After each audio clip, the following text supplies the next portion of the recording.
Okay. As the elected official. As a private citizen, I could argue a lot of things, but civil. Thank you very Welcome. much. We're here. Thank you, Mayor. I dropped all my cards, so No please problem. let me just get this Take your together, time. if you don't mind.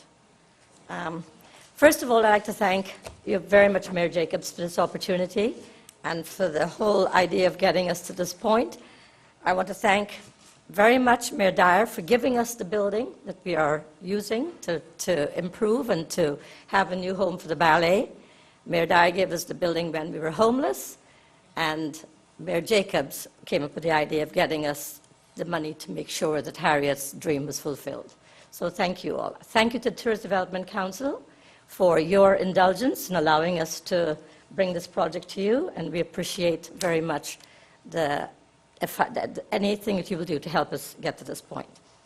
As I said, I'm Sybil Hart-Pritchard. I'm chairman of the Orlando Ballet, and I'm also chairman of the building committee. I have a very long history in tourism and the arts.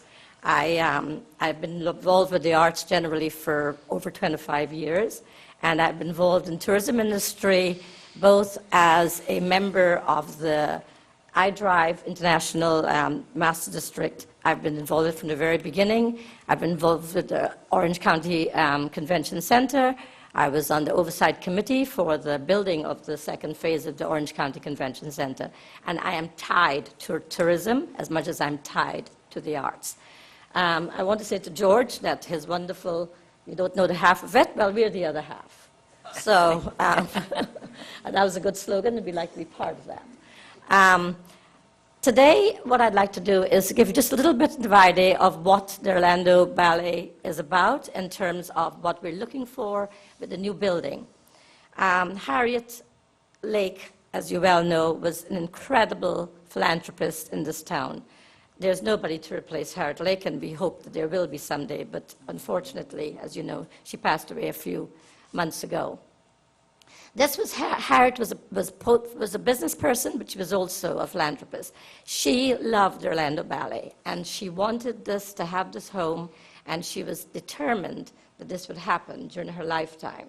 So she gave us first $2.5 million a couple of years ago to start the project, and then she gave us $5 million in cash to get this building done.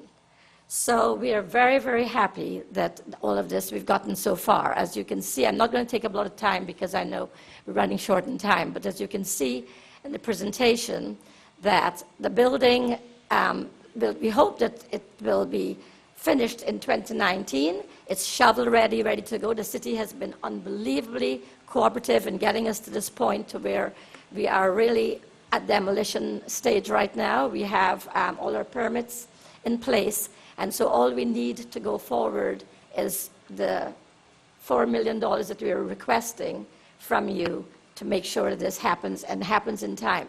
The company, which is usually in the building, has already vacated the building, and it means that we have the company, the school, which is an international school of great reputation. We know that that's going to have to be there next year in 2019. So we have a very, very sharp turnaround in which to get the building done.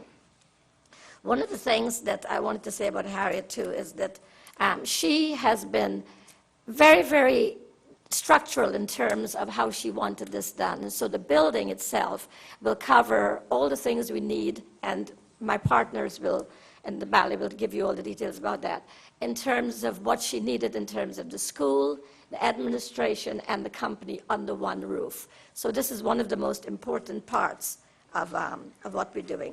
As you know, she has also been a major supporter of the arts generally. There's no arts group in Orlando or in Central Florida to which Harriet had not been a major funder of. But the ballet was what she really loved and what she really wanted to see happen. She believed that this project is not just about a building, but it's about building a community. And when the mayor gave us that building, it was already a community building, as you know. It served Lock Haven for years. I was told that everybody in Orlando had their first kiss in that building. And so we want to make sure that as the building is built, that it has the same community aspects of inclusiveness in it, and that people feel it still belongs to them, even though it's the ballet's home.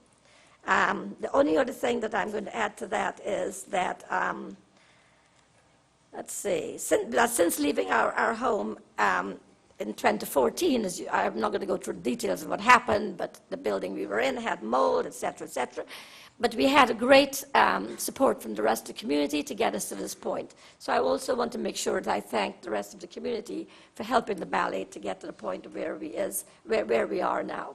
But for me, there's no better way to share the need for this project and the excitement of this project than to hear it in Harriet's own words. So I'd like you to now hear a video of Harriet's on this. Thank you very much. Thank you. It's the best kept secret in Orlando. We were voted in an international competition in New York, and we won first overall in the world. Oh, the future home. I could cry. It means so much to me. I never dreamed that we would have a home like that on Lake Formosa, all in one space. One day they told me that we got that Orlando Youth Center on Lake Formosa, and my daughter drove me over there, and we were just so ecstatic when we saw that.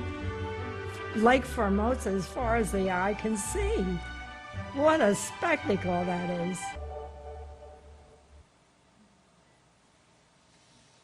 Thank you. Good afternoon. My name is Jonathan Ledden. I'm the board president for Orlando Ballet. I'd first of all like to thank you, Mayor Jacobs, Mayor Dyer, and the commission for everything that you've done in terms of the vision of Orlando, in terms of what the Dr. Phillips Center and the way that you have built a community. And we're truly the beneficiary of that, and we want to thank all of you for your service. I'm a little bit new to Orlando, only moving here a few years ago. I'd like to tell you just a little bit about myself in terms of a second-order story of the result of tourism in Orlando. My family and I first started coming to Orlando in 2007 as tourists. We liked it so much that we became the 7th family to move into Golden Oak down at Disney in 2012 in a vacation home. And then we liked it even so much we found the other half of Orlando, to pick up the theme, and in 2014 we moved here permanently. And a big piece of that is because of the city as a whole and the community as a whole that we discovered and fell in love with. We quickly found the performing arts in the cultural community. Just a little bit of background before my career in finance in Chicago. I was a production stage manager in ballet for over a decade in my 20s, and my wife was also a professional dancer.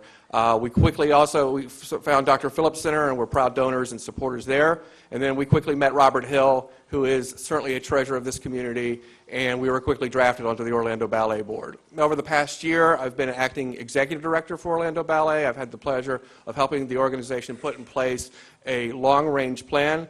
And I'm also not just another cultural arts supporter here asking for a few tax dollars. I'm also an investor. So we've put in, my family we've invested personally nearly $1 million in the ballet to make sure it's on its feet operationally and ready for this project. And I can tell you it's an organization that understands how to deliver return on investment. And we've seen it in the past year just in terms of growing our audience at Dr. Phillips Center by over 40%. And we think this is the next step in terms of expanding our reach both to the community, to the tourist community, and to the world in terms of Orlando Ballet as a cultural treasure. We have a great building committee in place. Sybil, of course, is leading the building committee. You know me and Alan Ginsberg and Mark Hagel, two local community developers, very well known to everyone here, have been terrific advisors in terms of helping us get this project into place. We have our architect, Rob Schaefer, of RSVP Design, and Lamb & Company Partners, also well known in Orlando, are our developers. To tell you a little bit about the building, the project specifically. The project is a 17,630 square foot multi-purpose auditorium that is part of the larger 38,000 square foot Harriet's Orlando Ballet Center. It'll be a dance-specific auditorium as well as usable as event space, performance space for other organizations, and so forth, which I'll talk about in a moment. We've seen the building. This is the current site on Lake Formosa Drive. The top picture shows the west side of the building, which will be the school part of the building. The lowest photo is the entry into the event auditorium space and main lobby of the building. The lobby itself, both will be used for the organization as the central gathering point and single point of entry into the school, but it will also be convertible into an event space, pre-event space, cocktail, and a reception area, and it will lead into the Great Hall Auditorium, which will be both dance studio and reusable as an event. In this case, we have a lecture demonstration of ballet that you can see back in the back of the auditorium. And then the auditorium will also be convertible entirely into a performance space. Now, the performance space of the auditorium will not be in lieu of our residency at Dr. Phillips Center. It will be in addition to. So this is a way for us to continue growing our season in terms of the performances we can provide, as well as the space we can provide to the community, event planners, in the tourism industry. In plan, the auditorium, about 7,000 square feet.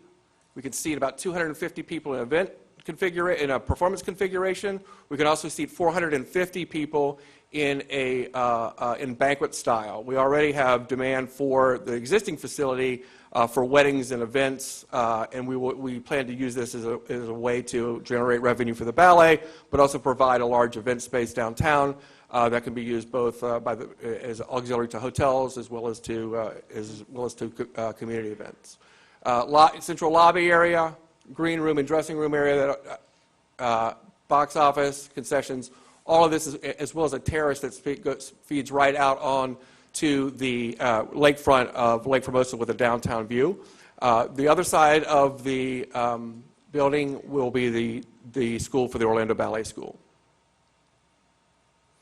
So what are we going to use it for? So first of all, expanding our season of Orlando Ballet performances, supplementing our season at Dr. Phillips Center.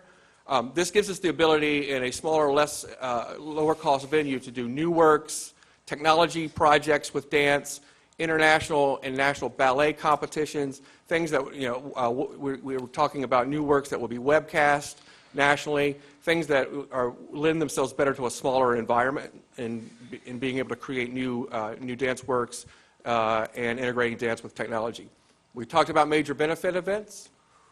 National and international choreography workshops, dance master classes, lecture demonstrations, the list goes on. We expect the venue to be available to the public quite frequently during weekends and evenings. We'll expand our Orlando Ballet School, which already is attended by over 200 national and international students every summer. We'll be able to expand those programs. And we'll be able to expand our Dr. Phillips season by having a larger rehearsal venue and being able to create new works to feed the content that we put into the Dr. Phillips Center. Our timeline, I think we're about as shovel-ready as you can be. If you've driven by the building, you will see the construction fence is up, and we are in the process of environmental remediation, pending permits. We expect to begin demolition of the existing facility in the next week or so. We are on a fast track. In order to close we have this, our professional company is rehearsing in a temporary space. We'd like to be able to open the facility 1 year from now in September so that we can also open an expanded school curriculum. Project budget we discussed, it's in our application, it's about $5.8 million for this segment of the project, $4 million of which would come from the funds we are asking for today. An additional $500,000 we have from Orange County Cultural and Tourism, and then the rest will come from Mrs. Lake's donation. Now, I'm also very pleased to introduce to you our new Executive Director, Shane Jewell. Shane came to us in June. He was, after a national search to identify the co-partner to Robert Hill to lead the company, and we're extraordinarily excited to have him and introduce him today. Thank you. Thank you so much for your time. It seems the person that goes last has to go the fastest, so Yes. I will do my best. But I'd like to talk about the tourism impact and the return on the investment. So we have many partners within the tourism industry. We are continuing our conversations with CFHLA as well as iDrive to build those partnerships. We work with Visit Orlando, and we're featured in one of their national television spots, which we are very proud of. We have a partnership with the Orlando International Airport, where we perform excerpts of the Nutcracker every year and are featured in their community highlight rack cards, which are distributed to incoming passengers. We work with the Mall at Millennia for various performance opportunities and utilize their digital signs for marketing. We are working with Booking.com right now on building a cultural package for tourists coming into Orlando, as well as an international marketing agency called Graft, where we're focusing on building packages for UK tourists coming to Orlando. And of course, we have the many partnerships with different hotels, restaurants, and the theme parks. In terms of our marketing and how we market the organization, we had a big shift last year into digital marketing, which, as Jonathan said, we saw a 40% increase in ticket sales in one season, which is really remarkable for an organization of this size. Of course, we do traditional marketing as well, with an annual spend of over $480,000 in marketing.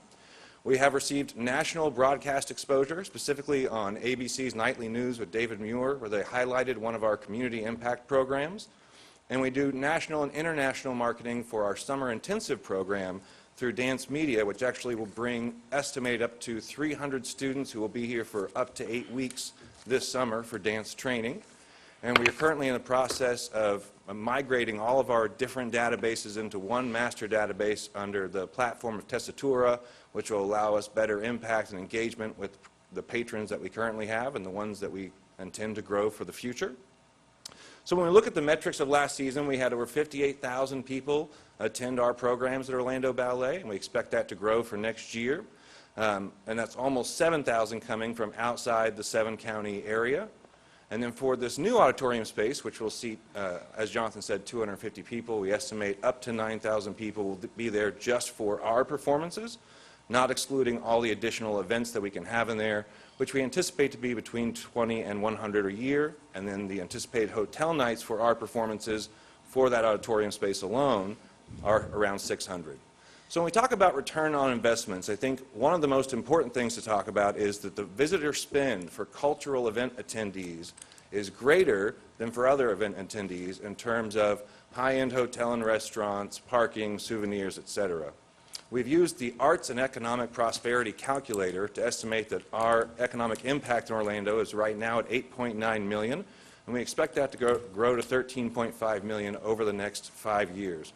Right now, the annual budget of Orlando Ballet is $6 million, and one thing that we've seen throughout the history of ballet companies in the country is opening a new space, there's always immediate and significant growth within the organization. And when you compare Orlando to other communities that have ballet companies in terms of population and socioeconomics, we believe that we can grow the ballet from $6 million to $9 million within the next 5 years for our annual budget. And of course, we all know that arts and culture has a big impact on the quality of life for the community, but on top of that, it's a key factor, I believe, for attracting new businesses and new talent to move to Orlando and have this be the place that they would like to live, work, and play. And our end of that is making sure we have the highest artistic quality experience we can possibly have, and then we have a strong focus on our community impact, which will segue into a video that we'll use in conclusion, which is the ABC segment on our community program. Great, thank you. Finally tonight here, our Persons of the Week. There are moms and dads who never thought they would see their little girls or boys dance. Enter the trained ballerinas, though, determined to help give every child a chance. Our Persons of the Week. The tiny slippers, the tutus, the twirls. With their proud parents looking on, these children, whose parents thought they might never dance, are now doing just that. This is the Come Dance With Us Ballet Workshop in Orlando, Florida. Children with special needs from Orlando Health and Nemours Health System hospitals are paired up with ballerinas from the Orlando Ballet School. Under the supervision of doctors, those children and those ballerinas teaching them, suddenly building muscle, building confidence, building hope. Born with brittle bone disease, 6-year-old Sarai Arce has trouble moving, trouble speaking. She used a walker until she was 3. Hi, Princess. It's hard for her to participate in physical activities. She's not able to perform as other kids her age. Wearing her t-shirt, fragile but feisty, she was paired with a ballerina. And in just weeks, slowly, carefully, learning the basics. Stretching, practicing her pliés, memorizing her routine. Orlando Health documenting every child here. We saw a lot of progression. One girl, she had her walker last week and didn't have it at all this week. I think they get excited seeing everybody participate, and they do, and they kind of just forget about their limitations. And by the end, a high five. Sarai running over to her proud mom. That's it, girl. It's a huge accomplishment from not being able to do a lot of physical activity to strengthening herself and making herself better is just a huge step for her. Sarai showing us her favorite pose. Those ballerinas in Orlando giving their time and talent to those aspiring little dancers, one step at a time. And so we choose the Orlando Ballet, the hospitals, and of course, those tiny ballerinas. I'm David Muir. I hope to see you on Monday. Good night.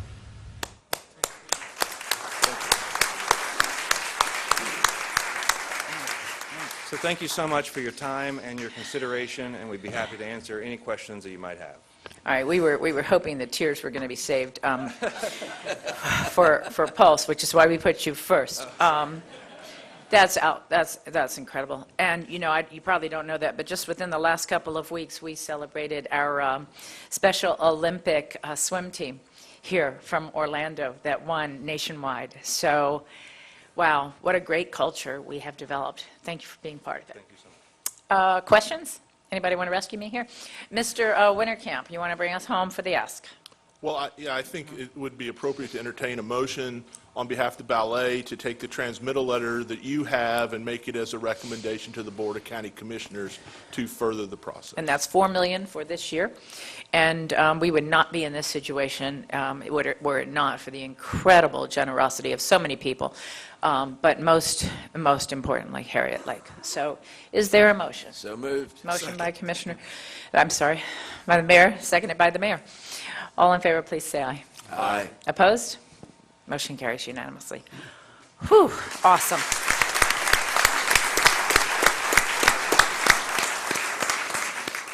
All right, Now Mr. we're gonna Winterkamp. have Barbara Poma from the OnePULSE Foundation Absolutely. come and talk to you. Barbara, where's Barbara? Oh, Actually, Earl. Mr. Crittenden, their chair is going to start off. You don't have to use this right now. Whew. Good morning, Mayor Good morning. Jacobs, Mayor Dyer, Mayor McDonald. Thank you very much for having us today and reviewing our application. I'm Earl Crittenden. I'm chairman of the Board of Trustees for the OnePULSE Foundation, and it's an honor to be here before you today. I'd like to just quickly acknowledge some of our team that's here. We have our task force from the OnePULSE Foundation and the Board of Directors. If you could just quickly stand. Please, stand, Joe. And we also have, thank you. We also have our Design and Construction Committee in part with us today. First, I really owe a thank you to Mayor Jacobs and Rich Maldecki and CFA Chalet and George Agell from Visit Orlando for really championing this and getting us in front of you today. So that does not go lost on us, and thank you very much. And Mayor Dyer, thank you for everything you've done, and Mayor Jacobs, you having worked together and both created such vision for the last 8 years for our city and our region. We really, really appreciate it. We'd like to begin with a brief video that was created for the OnePULSE Foundation from our partners at the Disney Institute. Thank you.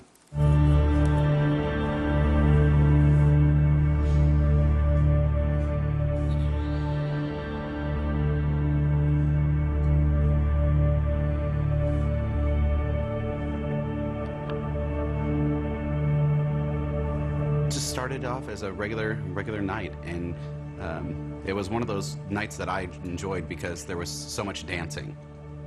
We had a lot of friends in town, so they wanted to go somewhere where they could have fun, and Pulse is the place.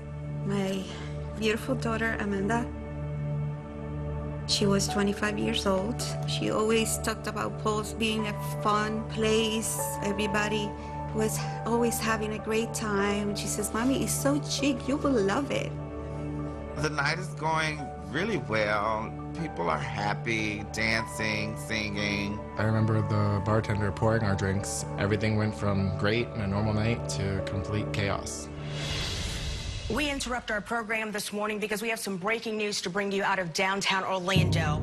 Before you know it, there's people being shot right next to you. I remember making my way towards the door, and one of my staff members pulled me in the opposite direction and said, "Don't go back inside."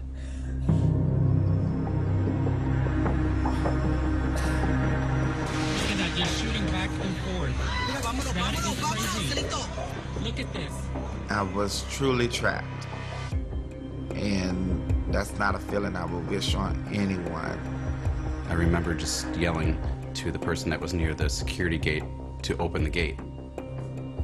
The police came back again and told us to get out and run. So as soon as we got up, you pass the police with armor in front of them, and you're walking over people that are on the floor, just trying to get out of the building.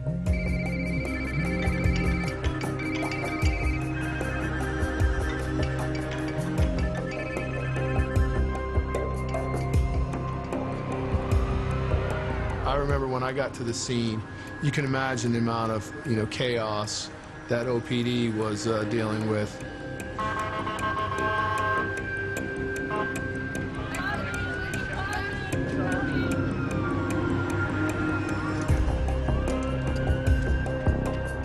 By the grace of God, they pulled everyone else out. They took us across the street. It was the first time I felt safe. She always invited me to go to polls with her friends, and I just didn't get to go with her. I was given the excuse that I was tired, and that you always think of things that you could have or you would have, and it's hard. It's hard.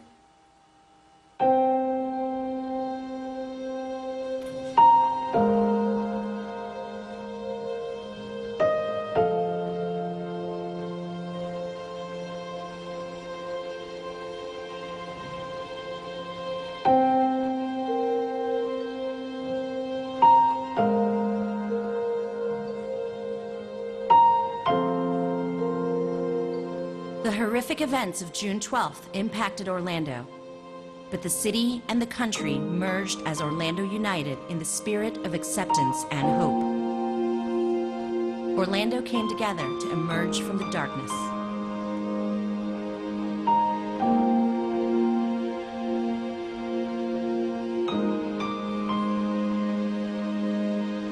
I think I was mesmerized, really, by the amount of outpouring of love and the messages and how Orlando, the community, came together. All the love and the support from the community, from the world, that makes me happy. That just gives me so much hope. That is the best thing that could have ever happened from this tragedy. It was overwhelming, and it was overwhelming in a good way and an emotional way. Something that came from such hatred turned out to be something so beautiful from all of the world.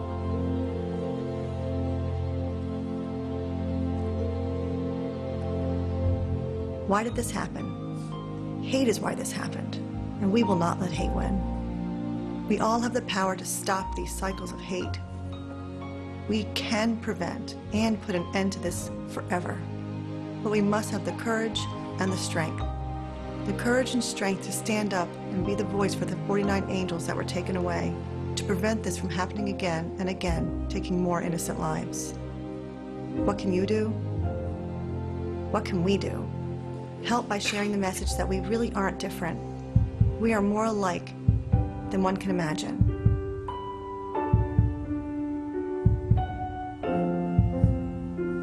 We have one pulse.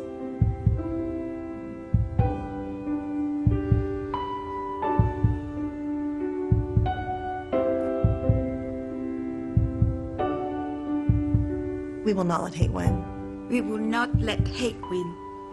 We will not let hate win. We will not let hate win. We will not let hate win.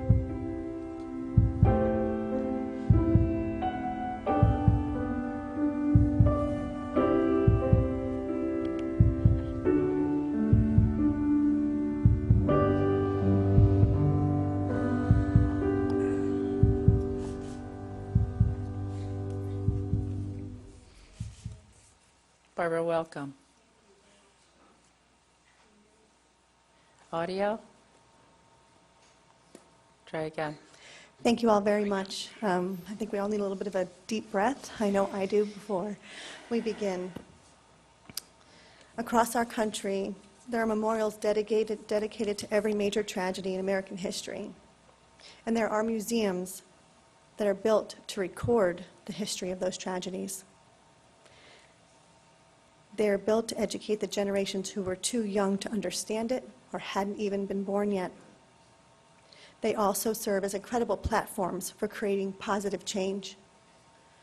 We've learned through exhaustive research in the last 15 months that memorials are where we go to grieve, but museums are where we go to learn.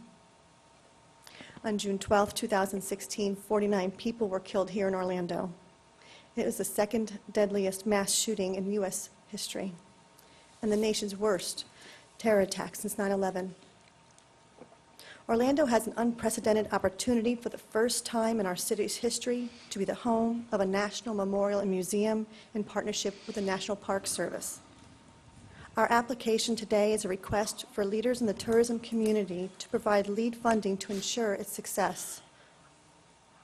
We appreciate you understanding the historic importance of this institution and its value to the Central Florida community and visitors from around the world. Our presentation today recaps our application submitted, and it will include the review of the extensive research that our board and task force have completed on the business of memorials and museums. It will review the design and planning process for a permanent museum and memorial. It will show the expertise and the strength of our board of trustees and our design and construction committee, who are overseeing the entire project from our initial planning stages to operations. You'll see significant visitation data indicating the site has already become a historic destination. It will also include the economic impact to Central Florida for construction and tourism jobs. You'll also see the advertising reach and tourism marketing partnerships that have already been developed in this short time. Every day, our task force and our staff and board have to remind ourselves that we just started this journey 16 months ago. This slide provides you a snapshot of some of the major milestones that we've achieved since our board was launched last May. Our interim memorial opened almost exactly a year to the day that our board was announced. We formally launched the Board of Trustees in May of 2017 with a national board. Our foundation would not have made so much progress in such a short period of time without their active leadership. Everyone represents a unique industry and an area of expertise crucial to the overall success of our foundation's mission.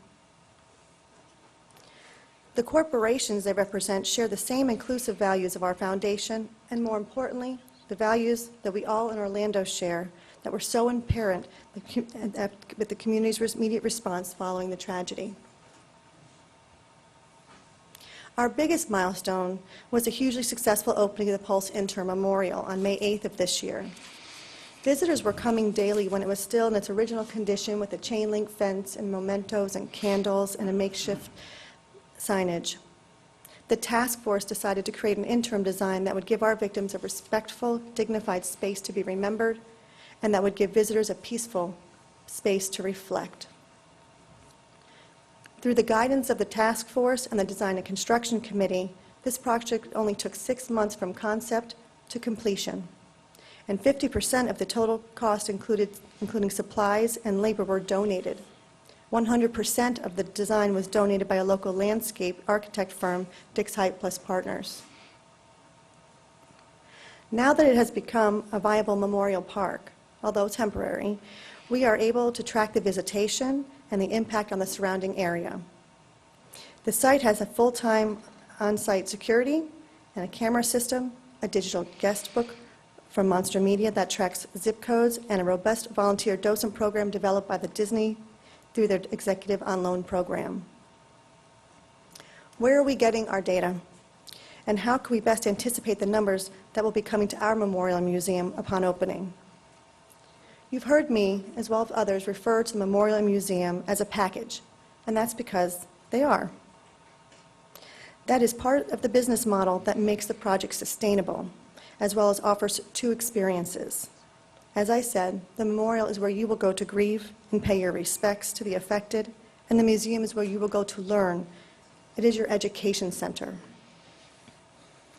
Our site visits at nearly a dozen memorials and museums were hosted by senior leaders and executives who continued to be incredibly generous with their knowledge and experience. Not only did they share best practices, but they were brutally honest with us about what they would do differently had they been given the opportunity. Most of you have probably been to the 9/11 Memorial and Museum, just as I had been many times with my family. But the cost of that project was over $700 million for design and construction, with an annual operating budget of $63 million a year. They opened on September 11th in 2011, which was 10 years after their attack. We also visited, I've been there twice, and then the board also visited Oklahoma City. And what I loved most about Oklahoma City was the pride that their community takes in their historic landmark. It is standard curriculum for every 8th grade student to experience a museum as well as be a part of their STEM program. It's been 23 years since the bombing, and they still get over 350,000 visitors a year, and their visitation is still growing. It also amazes me that Oklahoma City has set the standard for this process without any guidance or other tragedies to learn from. They literally invented this process, and the original executive director is still there today. Shanksville, Pennsylvania is an anomaly to me. The population there is 237 people. They are 3 hours from D.C. and an hour and a half from Pittsburgh. They get 300,000 visitors a year. You may have seen in the news last week that they just now opened their Tower of Voices. This was an artistic tower that was built with 40 bells, one for each of the victims, in all different tones. 17 years later, and they're still adding to their experience for their victims' families and survivors. The Pentagon Memorial Museum is where the leaders really drove home the fact that there were many aspects they would have done differently. They did not plan a museum, and there was no education center. They built it for themselves, thinking no one would visit, that it was for them alone. Now they have another whole generation of kids coming to visit, and there's no museum to tell their story. This is why we are placing so much emphasis on our museum first and foremost. We will not make that mistake. I talked a little bit about their visitation. As I said, the 9/11 Memorial at Flight 93 in Shanksville, over 300,000 visitors per year, and there's no reason to go to Shanksville. It is absolutely a destination. You have no reason to go there unless you're going to specifically to see what happened there. Oklahoma City has an average of 350,000 visitors per year.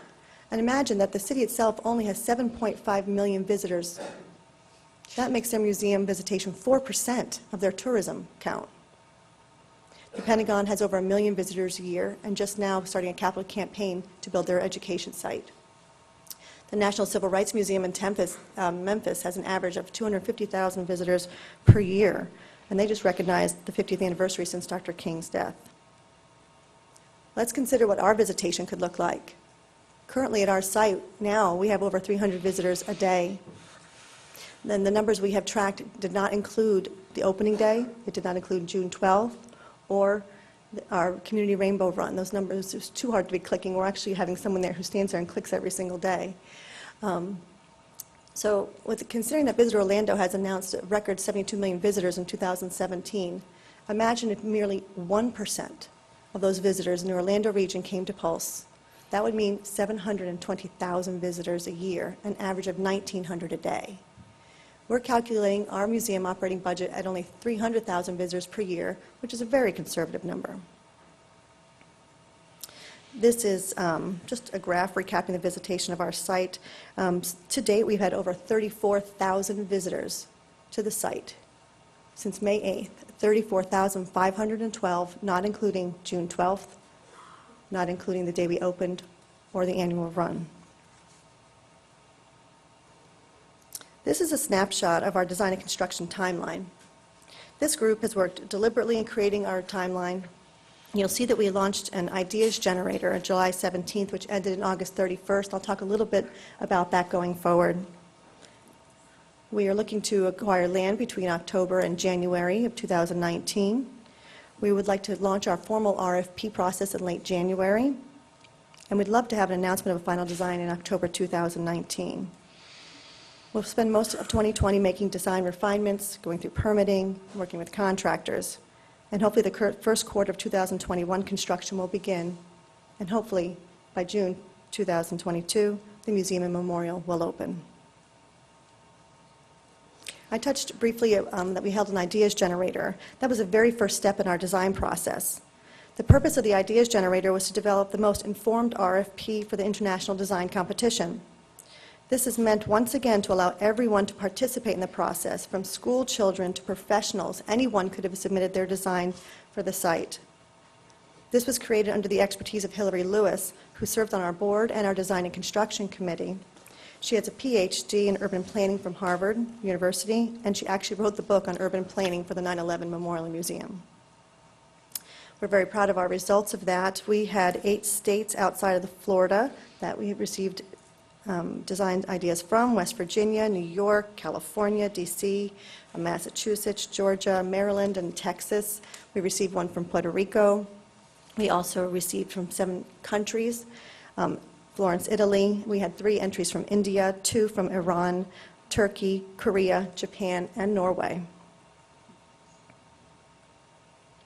This is a map of the potential parcels we're looking to acquire to create the footprint of the memorial and museum. This shows 9 parcels that are potential for under construction and potential ongoing negotiations with the landowners. Land acquisition is imperative to expand our footprint for parking staff, visitors, and also tour buses, and the museum site. The architect design team cannot design our museum without knowing the size and the site of the land in which it will sit. The whole project is a very large urban planning project, especially for the SoDo area. We brag about the expertise of our design and construction committee, but we really are proud of how this group came together and the countless volunteer hours they have devoted to the success of this project. Each was selected for their unique experience and skill set. Many are not on our board of trustees, in an effort to secure the best talent possible in the design and construction fields, as well as for real estate acquisition and technology. We've been creating and developing funding partnerships both nationally and locally. We launched our capital campaign in design construction just 8 months ago. In that short period of time, we have secured funding from a variety of local and national donors who understand the historic importance of this project and want to be a part of it. In addition to physically counting guests on the site, we have a digital guest book donated by a local technology company, Monster Media. They work with national brands like the NFL, Procter & Gamble, Johnson & Johnson, on very similar projects. While the guest book does not track actual guest count, because you may have a family of 5 and they may work together as one and only submit one entry at the site, what they do give us is their zip codes. So on this slide you will see you'll see the dates, but it starts on May 8th and it goes through September 11th. You'll see 9,244 postal codes have been entered into the kiosk. The top 5 postal codes local are on the right-hand side are Orlando, but the top non-greater Orlando postal codes are very important. They come from different cities. They come from the Northeast, New York. So it has given us a great amount of data of where our travelers are coming from. You'll see that 2,798 are from non-greater Orlando. What you see on the screen here are samples of only hundreds of messages that have been left on our guest book, and again show how the country has come and the world has continued to visit the site. The interim memorial opened with the executives on loan from Disney who developed our docent guide program, and they were on site 12 hours a day for 6 weeks from the day we opened. They would come back every day with so many different stories that people had shared with them. They were not emotionally prepared to handle the stories they were given. You could read through them briefly, but the one that strikes me the most was from the group from Brazil who came here, and they went to the site to visit it, but they didn't even know there was anything to be able to see once they got there. They just felt the need to pilgrimage there to pay their respects. Beyond the everyday individual visitors, we've had some very large convention groups and tourist groups who arranged their site visits with us. Before the interim, obviously we had a couple, but Alex Partners was our first. They were holding their annual convention here at the Marriott World Center, and we received a call from them, and they said, we would like to bring a group out to the site. Would that be okay with you? We said, sure, how many? They said, well, about 50. We said, all right, that's no problem. We can handle that. They called us a month later after they put a call out, a request to their group. They wound up returning with 9 buses and over 400 people to the site. They did not expect such a response, and neither would we, but their experience there was so impactful, they are still talking about it today. The group you see pictured here is the BBYO, which is the largest Jewish youth group. Their summit was held at the Hyatt Regency Orlando on I Drive. They had over 5,000 students in attendance, and they had a group of students who wanted to make their breakout session a trip to Pulse. 3 tour buses showed up with 150 students. You'll see them pictured there, arm in arm, singing a prayer of hope and peace. The Parkland students have visited at least twice on site with busloads. We've hosted them. Dolphin Tours, which is probably an operator that you're very familiar with, had contacted us because they had people who were signing up for their tours and wanted to know if their tour included a site visit to Pulse. We met with them over 30 days or so, trying to figure out how do we make that happen. And so they've already started to bring, we've already hosted their first group of 60 visitors just a couple weeks ago. Just this past week, the YMCA hosted their very first women's leadership conference ever. Orlando was where they chose to come. And so they had contacted us as well because they wanted to start their conference at Pulse.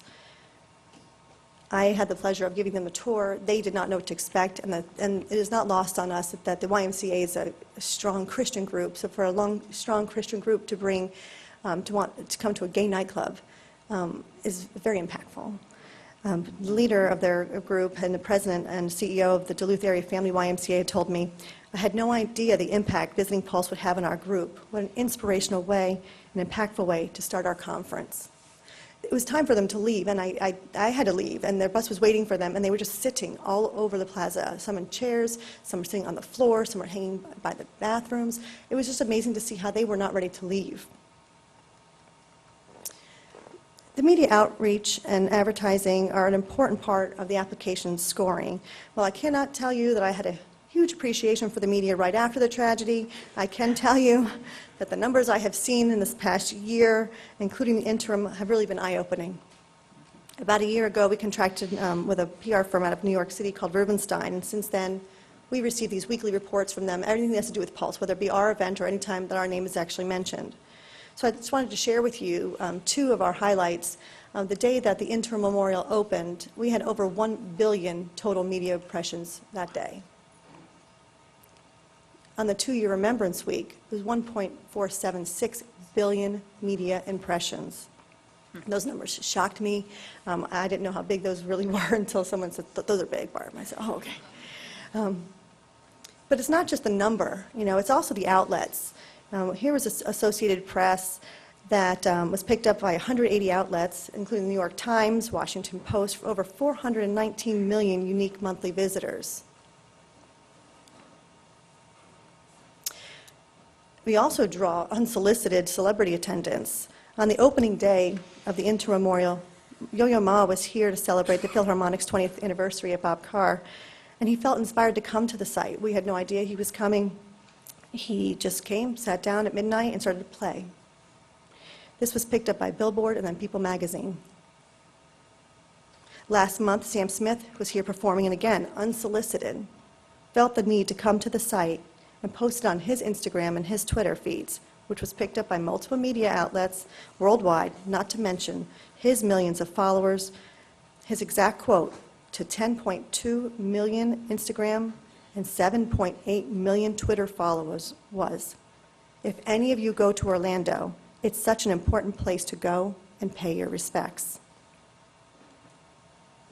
Being Pulse was traditionally part of the LGBTQ community, we expect to be visible in many of their publications, and GLAAD is one of them, which had over 403,000 followers. There's also Nightline, which is another national outlet, over 600,000 likes. What we loved most about this Forbes article was it was a business publication who understood the economic impact of our project. Being covered by a national and local media has become the norm for us. But being featured in Forbes is being connected to a high net worth business audience. That leads us to this museum. June 12th was one of the darkest days in American history, and it is our responsibility to record it, to be the keepers of our city's and our country's history for generations to come, long after we are gone. It is the story of tragedy, but it is also the story of how this community came together and how the nation and the world responded. Right now, we can all tell the story, but who's going to tell it to your great-grandchildren? The museum is our education center, and it will include space for traveling exhibits that are reflective of our message of acceptance, love, inclusion, courage, strength, and unity. Those are the 6 words that came out of our survey that we did online when we started the foundation about what our community wanted to see, feel, and experience when they came to the site.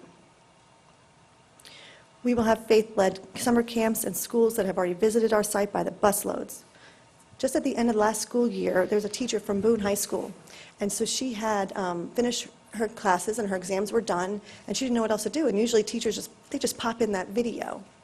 And so she said, you know what, I'm not going to pop in the video.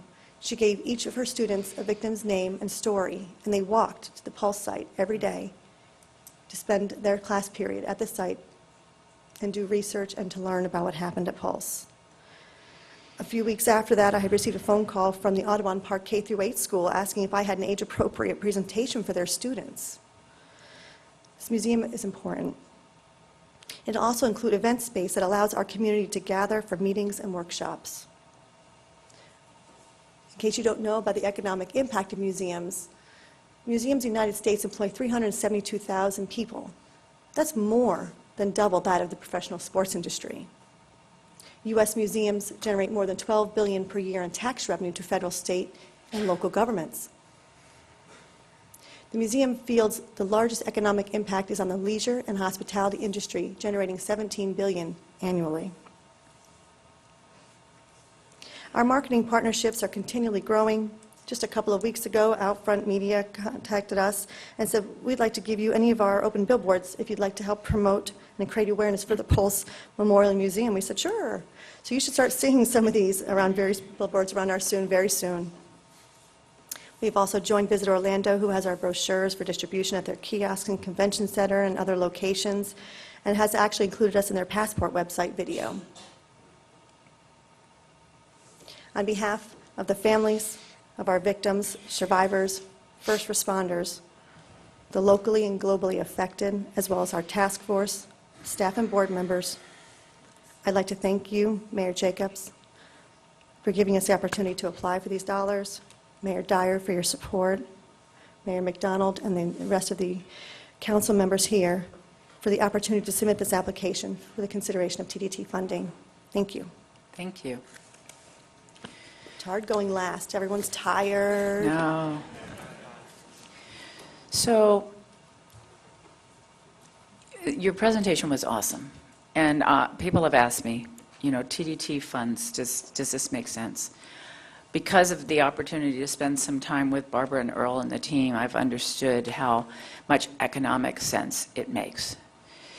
But I don't think there was ever any doubt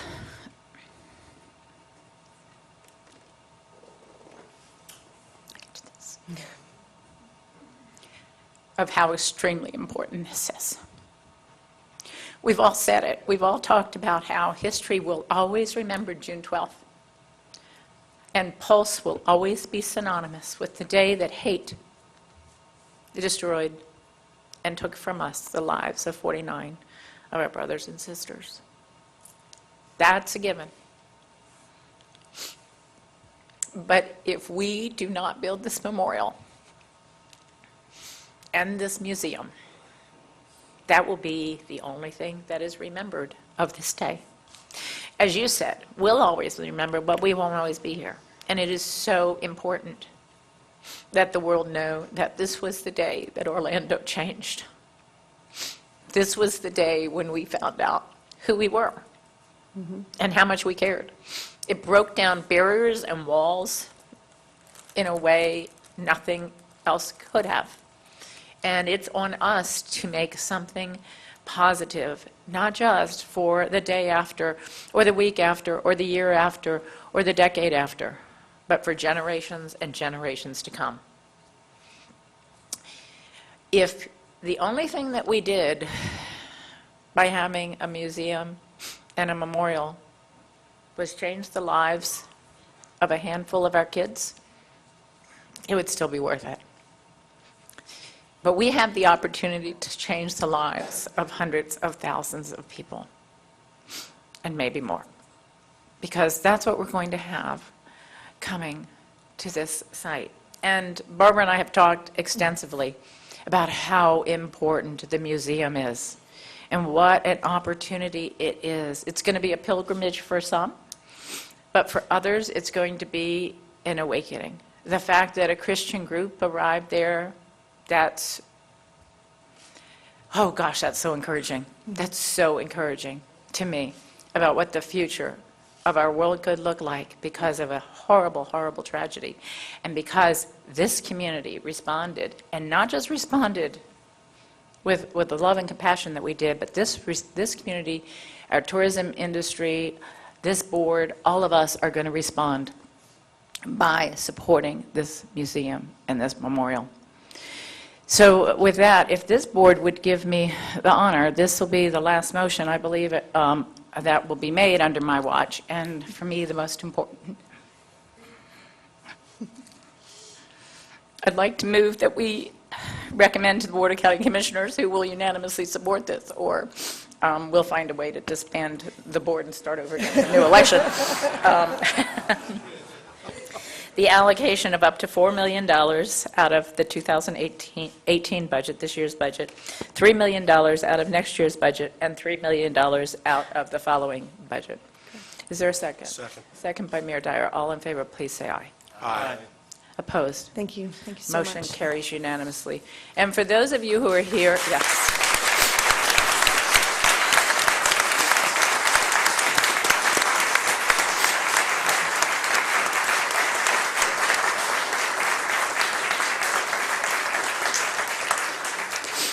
For others that are here, there's still tremendous opportunity ahead. The Science Center is going to be presenting their application. I believe the Philharmonic. There are many other applications coming forward. The types of things that we are able to do in this community because of our strong tourism industry are just absolutely amazing. So I say this all the time. Rich, thank you for your leadership. George, thank you for your leadership. Everyone who works in a leadership role on this board and throughout our community and tourism, thank you. But most importantly, don't forget to thank the men and women who work on the front line. Those aren't easy jobs. And we don't spend a lot of time saying thank you as a local community. We don't spend a lot of time saying thank you.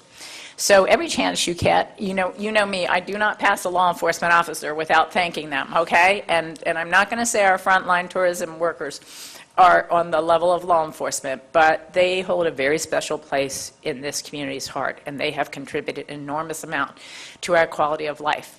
And in this indirect way, they're going to contribute an enormous amount to really a change in how I think the world in the future looks on sexual orientation, sexual preference. And that's a pretty monumental change to see that being led here in Orange County. So any further closing comments? And if not, I'm going to adjourn this meeting for my last time. Meeting adjourned.